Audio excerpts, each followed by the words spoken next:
Welcome back to prime time in Houston right now, man. Week 8, week 8 was our bye week. We did a whole lot of changes. We had to make some changes to our defense. Although we are sitting at 7-0 in the best situation possible for the Houston Texans that this is something they haven't done ever, in my opinion, right? But we're coming up against the Chiefs. Don't look at 3-5. Look at Patrick Mahomes as the quarterback of this team.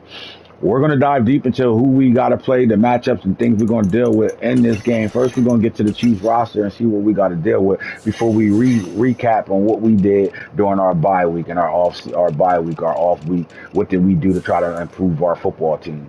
First and foremost, Patrick Mahomes. Let's go check out Patrick Mahomes and the abilities he has. All right, so you're looking at dashing dead eye, red zone threat.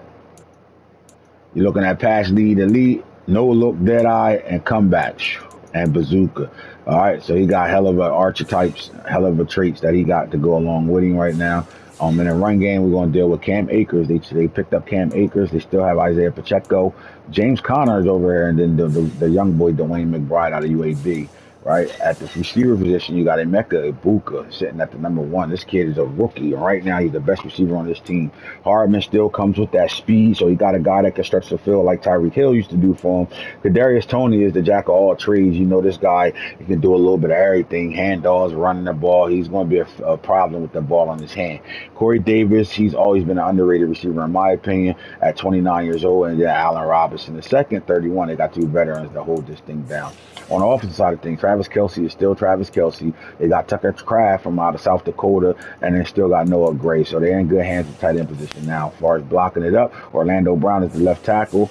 We're looking at Joe Thuney, 31 years old, 91 overall. They got 95 overall center and Creed Humphreys at right guard. You're looking at a guy that's 89 and Trey Smith. They got dogs. They got a rookie Connor Colby sitting here too that can probably push for some playing time. And at right tackle, you're looking at Luke Haggard, 1 year and 82. If there's any weakness on this offensive line, it's the right tackle position. This is the youngest player. This is the lowest overall player that they have on their front line. When it comes down to the defensive thing, George Kalifdis is still an animal. You're looking at Kendrick Graham as a rookie. He probably not going to play as much, but Keon White developed into a monster after one season with 92 overall. Then you're looking at D tackles. Chris Jones, he is one of the best players in the league at that position. Jacqueline Roy, big time LSU, and then you got Peyton Page, the rookie out of Clemson. So they kind of young there, but you still got a veteran that can hold it down. Jeremy Banks had a good first year. He's an 82 overall. You're looking at middle linebackers Nick Bolton.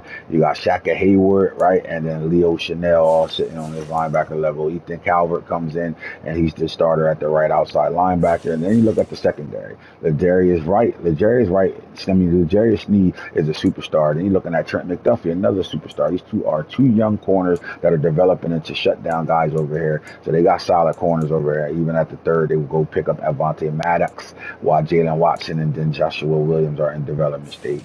At the safety position, they got Jalen Catalone from the Arkansas transfer to Texas. He's a dog. Julian Blackman could play. And then Justin Reed at the strong safety position, along with Brandon Joseph out of Notre Dame.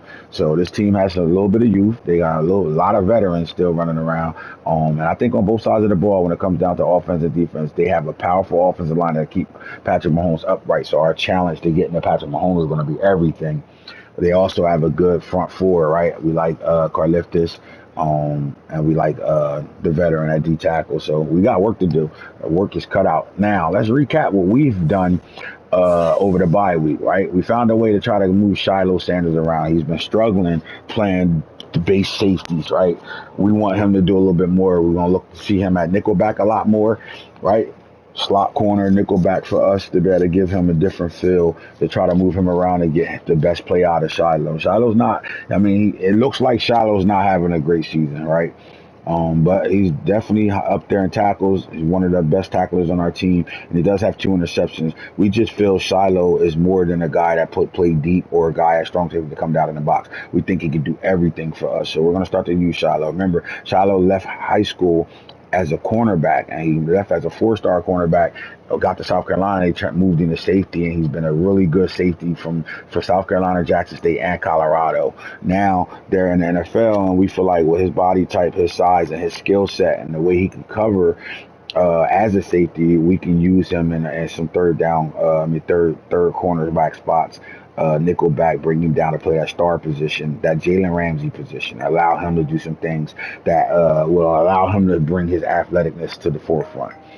Let's get it. Now, when we come back, we will have interviews and conversations, and we'll talk about who's our guys that are mic'd up for tonight's game against the Kansas City Chiefs. When we come back in Houston, Chiefs, Texans, ball game.